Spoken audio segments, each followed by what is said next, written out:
Hey there, toy collector friends and Transformers fans alike. Welcome back to the channel. Today, I, the Triple TC, that's Time Travelling Toy Collector, will be looking at this, a true time-travelling epic crossover, as we have the Transformers crossing over with another 80s icon, and that is Knight Rider, in this case, Autobot Agent Knight. Thank you for popping in. Just before we continue, if you wouldn't mind dropping a like to the video, that would be fantastic if you like what you see. And if you do like what you see, then in case I forget to mention it later, a drop of a subscription to the channel would be phenomenal. And of course, it would absolutely help me reach my next key milestone in subscribers. That would be amazing. It's completely free. I don't have a Patreon or anything like that.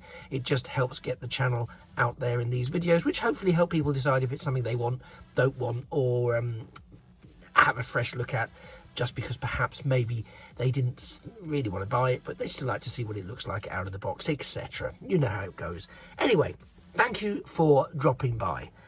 Here we have Autobot Agent Knight, and I do have to say, the crossover ranges, they can hit and miss. We recently had the Teenage Ninja Mutant Turtles one. I don't know about you, I wasn't big on Teenage Ninja Mutant Turtles, so it really didn't resonate with me. I liked the concept, but it just wasn't something that I would pick up. This, however, I've been waiting for since it was announced, and it floored me when it was announced. But we'll take a quick look at the box first, because I think the box, this is one of the things I love about this range, is that we're right back in the 80s. I mean, we've got the symbol there for the Knight Rider and the 2024 Knight Rider and Transformers collaborative figure, and it is just beautiful. There we have Agent Knight is in his robot form on the front cover of the box, much like we would have with the 80s boxes. I love that it is an absolute throwback to the 1980s box design and artwork. It is fantastic. On the side we have Agent Knight in both Pontiac and robot mode. Doesn't seem to want to focus for some reason. It's a nuisance. Same this side, you're going to see it in real life in a second anyway. And of course on the back, one of the things we love is the box art.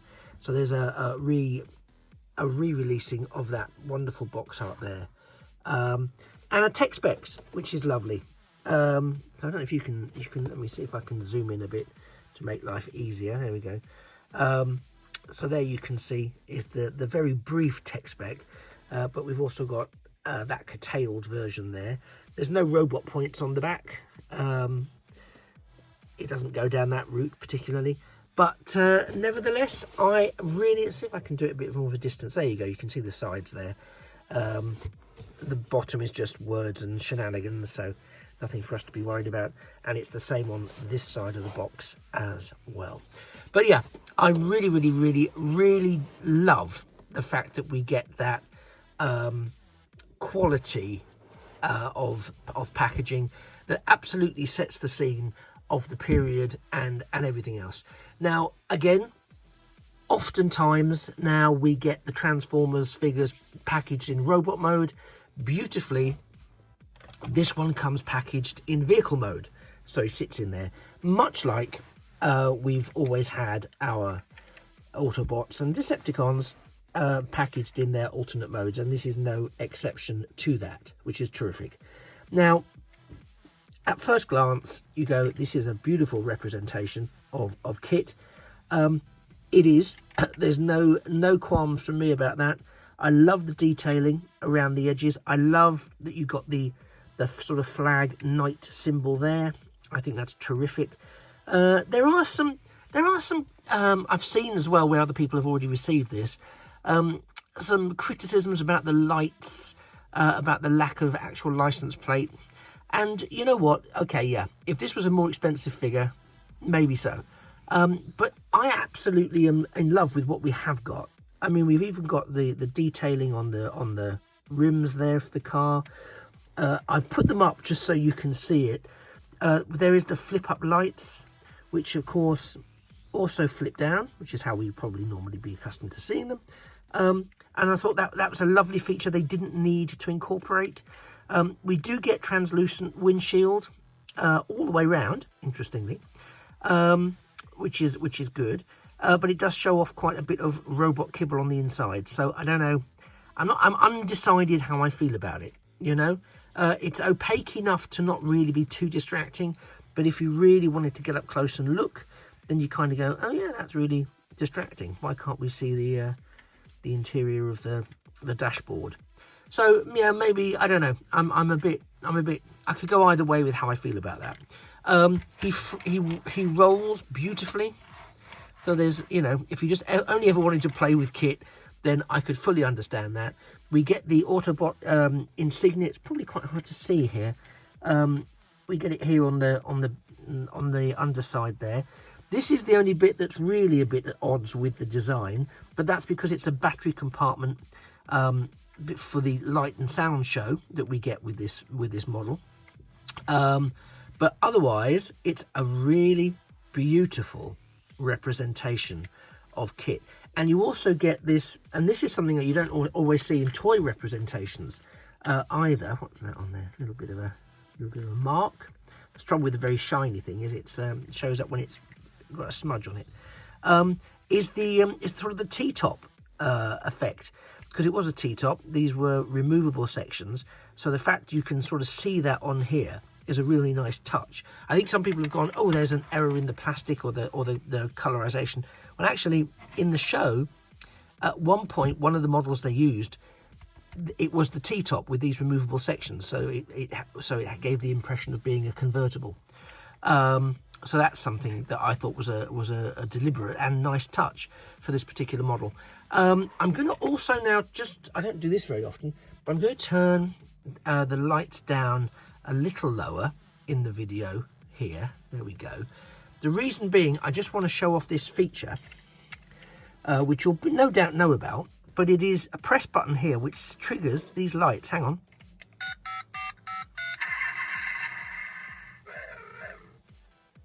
Now, I love this. Hold on, this could be a bit bumpy. Now, I'm hoping this comes across on the video because these do oscillate from side to side. And I'm trying to tilt it down so it doesn't, because full on, I think sometimes it can look a little different on the video. But you do have the voice of KITT. Well, I think that was turbo boost. Are you sure this is the right way? Very well. Thank you, sir.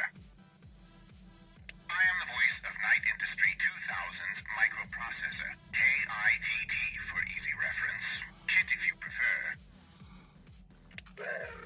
Hold on, this could be a bit bumpy. So you get all of these different light and sound effects,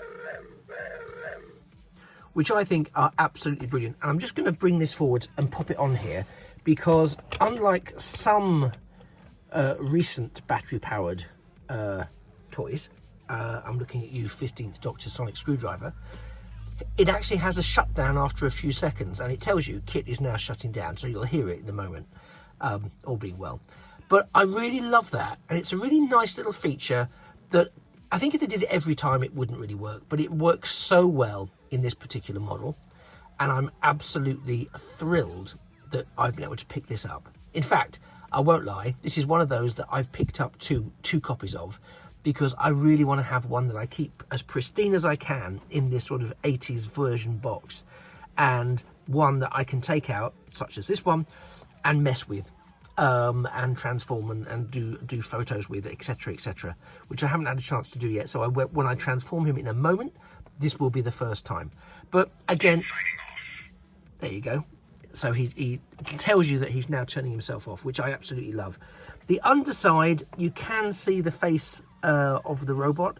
I thought you couldn't. I thought you're supposed to be turned the other way, so maybe it's been mistransformed in prep packaging, but we should check that out. You'll also notice that I've already attached his weaponry. He's got two blasters, a rifle and more of a pistol, which do tab in under here on what will probably become his legs. It also allows us to have, if you like, a little exhaust pipe there. And I've also put on his wrist here, you can't really see it, but it's one of his other accessories, which is the watch unit that Michael Knight had to communicate directly with KITT. So that again is another lovely feature. So So yeah, so the alt mode, I can't fault it. I think from an alt mode point of view, this really is a fantastic piece of work. Let's get the lights back up so we can see what we're working with. And I'm so glad they brought this out. I'm really chuffed and delighted. And I'm also chuffed and delighted that I've picked it up, because again, I do sometimes think, oh, really, do I need to get this? But for this one, I didn't. It took me 0 seconds to decide that I had to collect this. And again, I was a little hesitant, just because with some of the other crossovers, as you'll probably be aware, I'm particularly thinking about the G.I. Joe ones. They can be a little hit and miss, and I've got a few more of those to look at as well, which I know I haven't got around to doing yet. But this one I had to go for straight away because it's just so fantastic. Yeah, I love it. And again, I'd love to know in the comments what you think of the alt mode, and whether you think that it pays appropriate tribute to the Knight Industries 2000. I'm now going to take KITT and transform him into Agent Knight. Those of you who are aware and have followed the channel for a while, I'm not going to do any on-screen transformations, purely because, especially with a new toy, sometimes they can be a bit stiff. This is not a tutorial video. I don't consider myself an expert enough to be offering tutorial videos, but what I will do is come back and tell you how easy or otherwise I found the transformation, whether the instructions were particularly effective, and if there are any pinch points for me that if you do pick this figure up, or have picked this figure up, you might want to watch out for. And indeed, you might have a solution for me to be aware of that we can share with the rest of the Ticker community if there are any issues or problems with the transformation that I encounter, maybe from a clearance point of view, or I just can't get something to work. Anyway, I'm going to be right back with Robot Mode Agent Knight. In the meantime, don't turbo boost off anywhere. I'll be right back. And we're back, and now we have Agent Knight all transformed up into his robot mode. Now, overall, the transformation's quite straightforward and quite fun. I have to say, it didn't take long to master the transformation to get everything to go. In fact, it's a relatively straightforward and relatively quite traditional transformation process. He is still quite stiff because obviously he's fresh out of the box, but it did throw up for me a few interesting issues, some of which all of which I'll talk about in a second. But first of all, I just have to say, in robot mode, this is fantastic. We even have sort of a denim jean effect, like Michael Knight used to wear in the show itself. He has his 2 guns. You can also store them. I'm not going to do it now, and I'll tell you why in a second. On the reverse of these door wings, I call them door wings. They are adjustable. You can actually position them how you wish, so I'm choosing to have them slightly at an angle. You do get waist rotation, elbow, bicep swivel, shoulder, etc. There is some wrist rotation. I'm being careful because there's 2 key things that really didn't work for me, and one of them still hasn't. First thing is his right arm, left as you're looking at it, but his right arm, it's on a ball joint. They're both on ball joints, and every time I try and transform him or move him now, it pops off. Now, it's not a problem. It pops back on straight away, so it's very easy to manage, but it is a nuisance. And it's indicative of making me quite wary and nervous of some of the other aspects of the transformation. Everything does go where it needs to go. You do have to be a bit careful with the body section coming over the head, and this is where I still have a problem, because it's supposed to connect here. Let me zoom in a little bit more so you can see exactly where I'm talking about. There's a section here which is supposed to just connect, and it won't. And I've adjusted it, and I've maneuvered it, and I've gone backwards, and I've tried various different things, and it simply will not reach all the way down to tab in the way it's supposed to do. And therefore his upper torso isn't quite where it should be. in terms of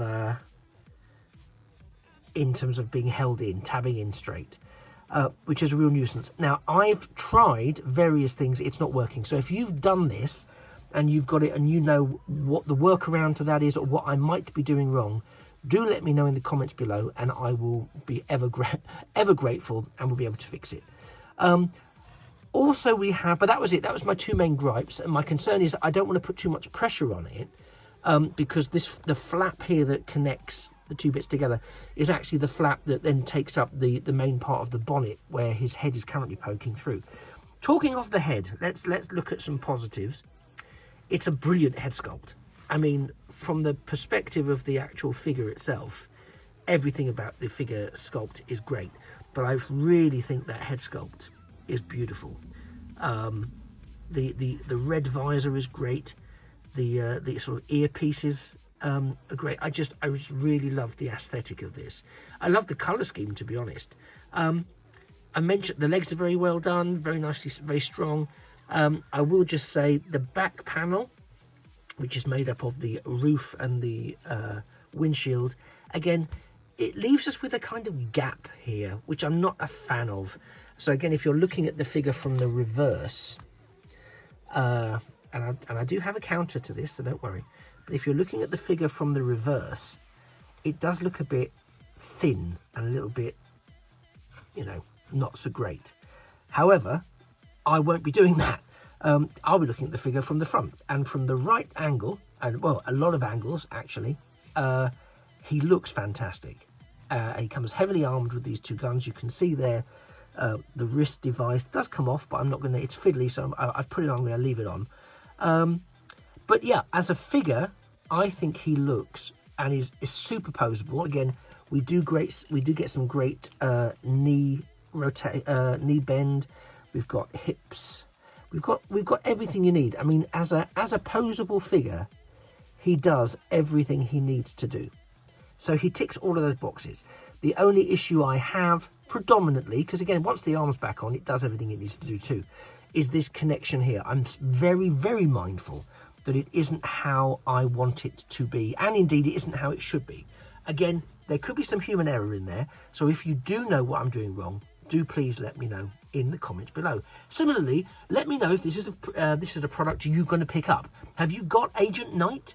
Do you think he looks great in his robot mode as well as in his Trans Am Pontiac mode?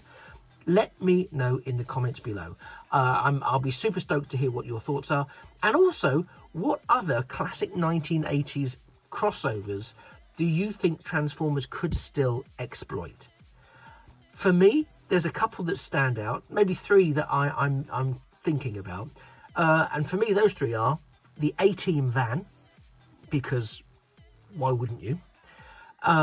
I'm also, and then other two are a bit sort of left field maybe. One of them is Airwolf. Now, it wasn't really a series I was particularly into, but I think Airwolf is a very recognisable 1980s TV vehicle that would make, I think, for a very good Transformer. And another one which is slightly more obscure, but it's in the same vein as Airwolf, was one called Blue Thunder, which was also a stealth battle helicopter that had a film, then its own TV series. Didn't last as long as Airwolf, which I thought was a shame. I really liked Blue Thunder.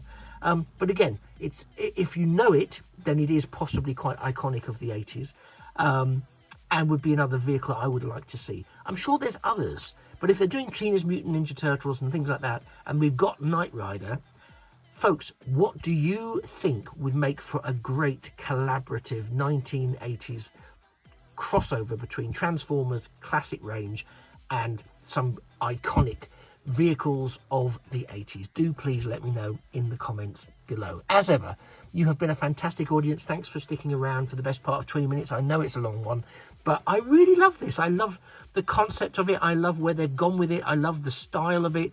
I'm frustrated by that connection, but I'm sure somebody will be able to tell me the best way forwards in the comments. But ultimately, I think Agent Knight is a win for Hasbro and the Transformers collaborative range. As ever, you have been a fantastic audience. Thanks for sticking around. If you didn't know whether or not you're going to pick this up, I hope seeing it in action will give you some thoughts on the matter. Or if you're just here to enjoy looking at other people's Transformers, that's fantastic too.